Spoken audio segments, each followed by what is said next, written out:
ঢাকার মিন্টু রোডের ২৯ নম্বর বাড়ি, যা রাজনৈতিক মহলে লালবাড়ি নামেই বেশি পরিচিত, বাংলাদেশের রাজনীতির এক নীরব সাক্ষী। ইট পাথরের একটি স্থাপনা হলেও এর দেয়ালে লুকিয়ে আছে ক্ষমতার পালাবদল, আন্দোলনের কৌশল আর বিরোধী রাজনীতির দীর্ঘ ইতিহাস। ব্রিটিশ আমলে সরকারি কর্মকর্তাদের আবাসিক ভবন হিসাবে ২.৫ একর জমির উপর নির্মিত এই দোতলা লাল রঙের ভবনটি সময়ের সাথে সাথে হয়ে ওঠে বিরোধী দলীয় রাজনীতির কেন্দ্রবিন্দু।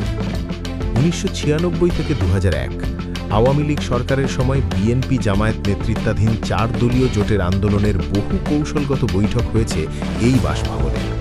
রাজনৈতিক ভাষায় একে বলা যায় অপোজিশন নার্ভ সেন্টার বা বিরোধী রাজনীতির স্নায়ুকেন্দ্র। এখানে বসেই নির্ধারিত হয়েছে রণকৌশল, গঠিত হয়েছে লিয়াজো কমিটি, সমন্বয় হয়েছে দলগুলোর মধ্যে। ২০০১ সাল পর্যন্ত এই বাড়িতে বসবাস করতেন তৎকালীন বিরোধী দলীয় নেত্রী বেগম খালেদা জিয়া।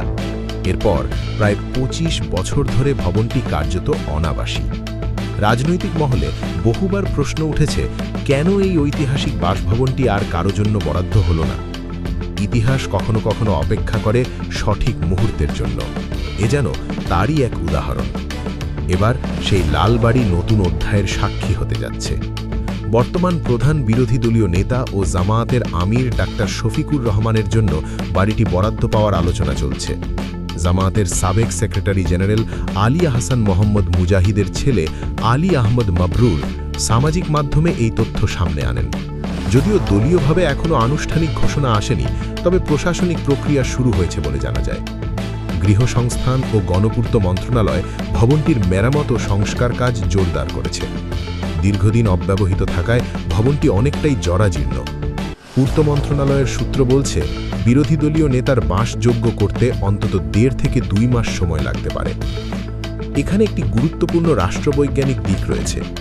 বিরোধী দলীয় নেতা পদটি কেবল রাজনৈতিক অলংকার নয়, এটি একটি সাংবিধানিক মর্যাদাপূর্ণ পদ। একে বলা হয় ইনস্টিটিউশনালাইজড অপোজিশন বা প্রাতিষ্ঠানিক বিরোধিতা, যেখানে সরকারকে জবাবদিহির আওতায় রাখার জন্য সংসদীয় কাঠামোর ভেতরে একটি শক্তিশালী ও স্বীকৃত বিরোধী শক্তি থাকে। ২০২১ সালের আইনি সংশোধনের পর বিরোধী দলীয় নেতার অবস্থান আরও স্পষ্টভাবে সংজ্ঞায়িত হয়েছে। রাষ্ট্রীয় প্রোটোকল বা ওয়ারেন্ট অফ প্রিসিডেন্স অনুযায়ী এই পদ রাষ্ট্রের শীর্ষ গুরুত্বপূর্ণ অবস্থানগুলোর একটি। তিনি পূর্ণ মন্ত্রীর সমপর্যায়ের মর্যাদা ও সুবিধা ভোগ করেন। এটি শুধু ব্যক্তির সম্মান নয়, বরং গণতান্ত্রিক ভারসাম্যের প্রতীক। ১২ ফেব্রুয়ারির জাতীয় সংসদ নির্বাচনে ১১ দলীয় ঐক্যজোট ৭৭টি আসন লাভ করে, যার মধ্যে জামায়াত একাই পায় ৬৮টি আসন। ফলস্বরূপ ত্রয়োদশ সংসদে বিরোধী দলীয় নেতা হিসাবে মনোনীত হন ডাক্তার শফিকুর রহমান। উপনেতা নির্বাচিত হন নায়েবে আমির সৈয়দ আবদুল্লাহ মোহাম্মদ তাহের এবং চিফ হুইপ হন এনসিপির আহ্বায়ক নাহিদ ইসলাম।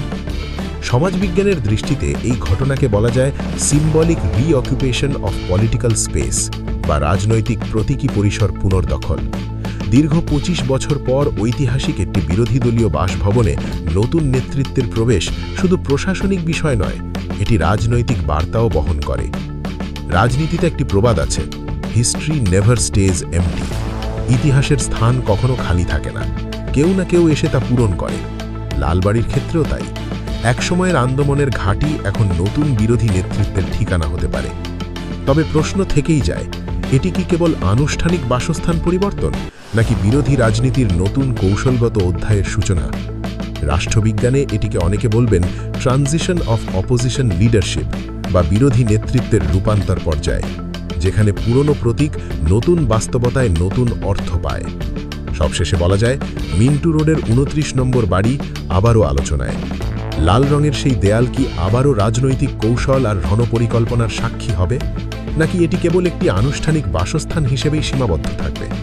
দর্শক, আপনি কি মনে করেন, লালবাড়িতে এই সম্ভাব্য প্রত্যাবর্তন কি নতুন রাজনৈতিক অধ্যায়ের সূচনা, নাকি ইতিহাসের পুনরাবৃত্তি? আপনার বিশ্লেষণ জানান মন্তব্যে। আর এমন গভীর রাজনৈতিক বিশ্লেষণ পেতে চ্যানেলটির সাথেই থাকুন।